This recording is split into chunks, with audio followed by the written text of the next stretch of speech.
What if elections didn't matter? If politicians get to choose their voters and not the other way around, do we think that they'd be working for us or themselves? I mean, more than they already do.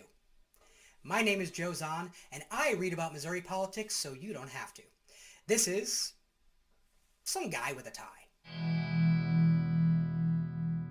Boy, oh boy, here in Missouri we sure do like our guns. The state of Missouri doesn't require a license to buy a gun.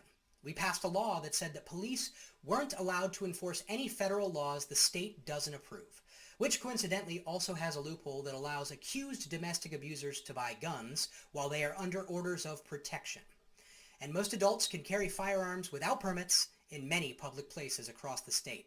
All of this may have a slight connection to Missouri ranking 6th worst in the U.S. for gun deaths per capita. But don't worry, Republicans in the House have a simple answer. More guns! See, churches are one of the few places left where carrying a gun is prohibited. Well, Representative Ben Baker said no more. For as the Bible says, if your enemy is hungry, feed him with lead. But some Democrats disagree. The vast majority of churches of all faiths that have spoken about this have said they prefer the law as it is. That even the Catholic Conference, every year that this comes up, has said, please don't pass this. So that's what I'm doing, gentlemen. Can you name? You haven't been able to name a single church. And my responsibility. Name a church that wants it. I don't have to name churches individually to do that. I think we see the problem. Thank you for the inquiry, gentlemen. Thank you. This one passed quite easily. So the next time you're in God's house, be extra nice to your neighbor, just in case. Now, despite being struck down twice as unconstitutional by the Missouri Supreme Court, legislation restricting who gets to vote is again being considered by our old pals in Jeff City. This time around, the law would prohibit voters from casting a ballot unless they present a government-issued photo ID. Now you might ask, have the current forms of ID caused local election officials problems in identifying voters? No, silly. Pay attention.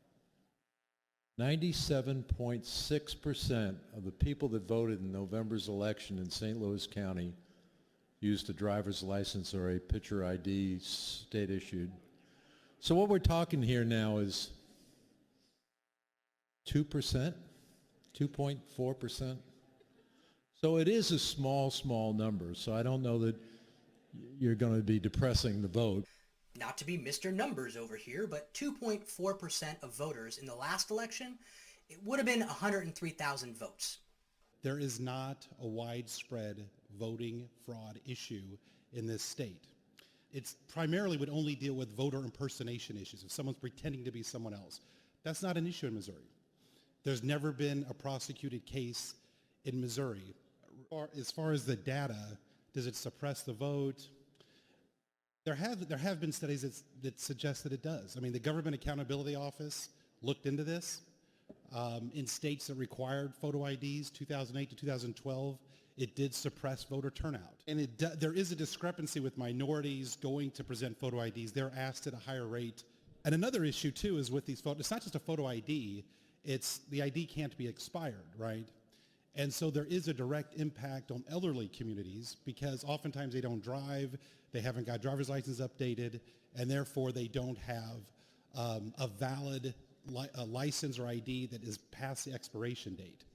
Today, law allows identification at the polls in multiple forms, including a recent utility bill, bank statement, paycheck, a government check that contains the voter's name and address, or even the voter identification card issued by the local election clerk.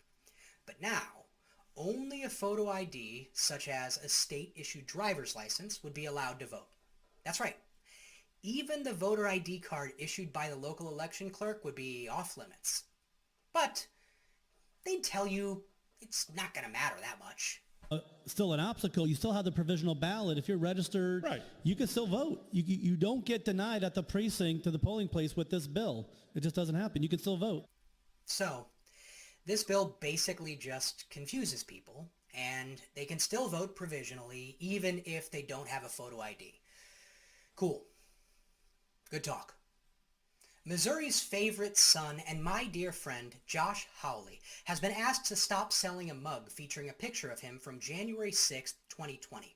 due to a copyright issue, as he doesn't own the rights to the picture.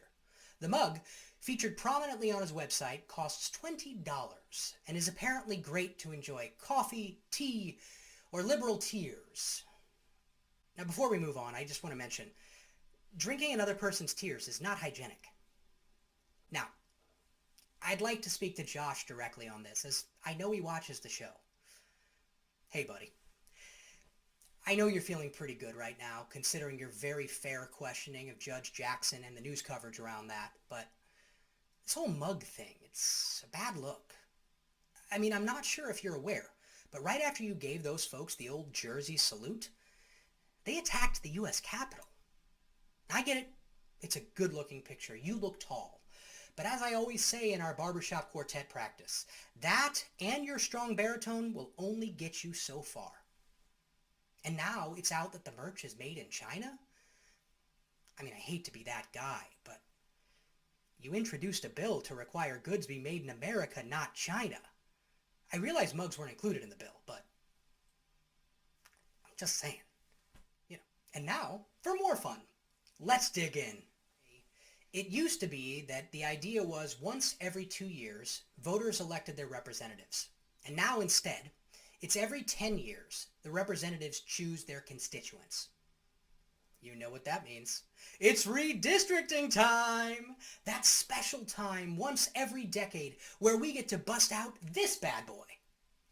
A truly magical time where politicians get to use circular logic and gaslight voters while they work to grab as much power as legally-ish possible. But this time around, Missouri Republicans in power couldn't all agree how far they should go. Oh, that's not to say that some thought the process should lead to more equal representation. Don't be ridiculous. They just couldn't agree how hard they could legally screw Democrats. And so, the conservative caucus in the Missouri Senate has been filibustering for nearly 2 months. Of course, all these delays mean nothing much is getting done. In fact, now, more than halfway through the session, only one bill has become law. Outside of the smaller fights that led to gridlock, the largest has been the redistricting maps. See, that same conservative caucus believes the heavily gerrymandered map known as the 6-2 map just doesn't go far enough.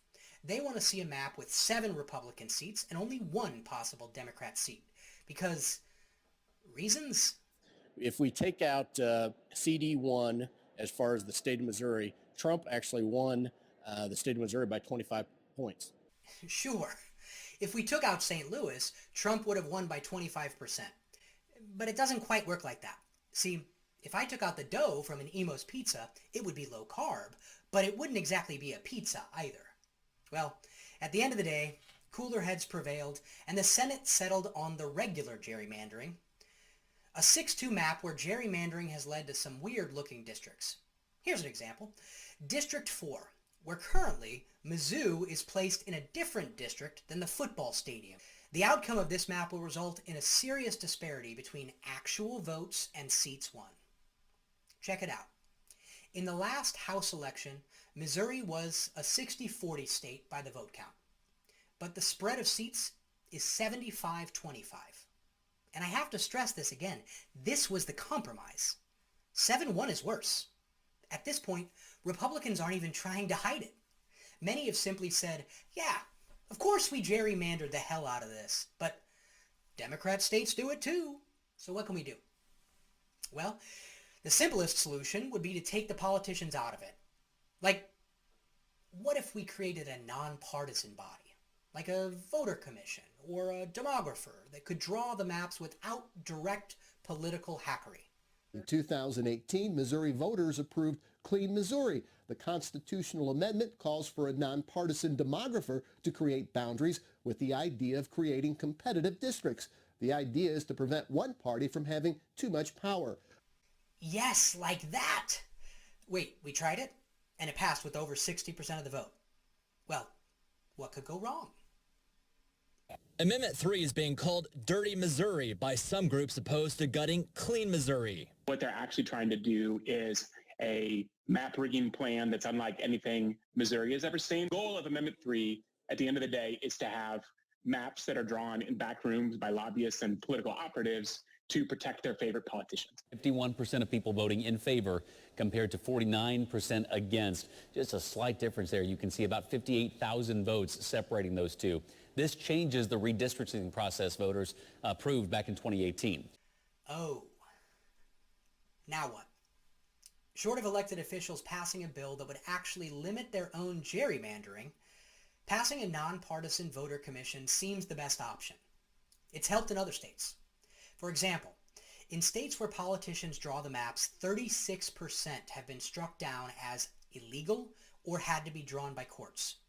These maps are also often drawn up in secret by the party in power. Now, on the other hand, when an independent commission has drawn the map, only 11% have had this issue. Also, maps are drawn in public with the opportunity for voter input. Obviously, nonpartisan voter commissions aren't perfect, but they are certainly better than what we have now. And this is not how it was intended to be, nor is it good for democracy. Lawmakers shouldn't be allowed to pick their own voters and dilute the vote of citizens they disagree with. I can't believe I have to say that. The idea that every person's vote should count equally shouldn't be controversial. It's kind of the foundation of democracy. But what do I know? I'm just some guy in a tie. Bye for now.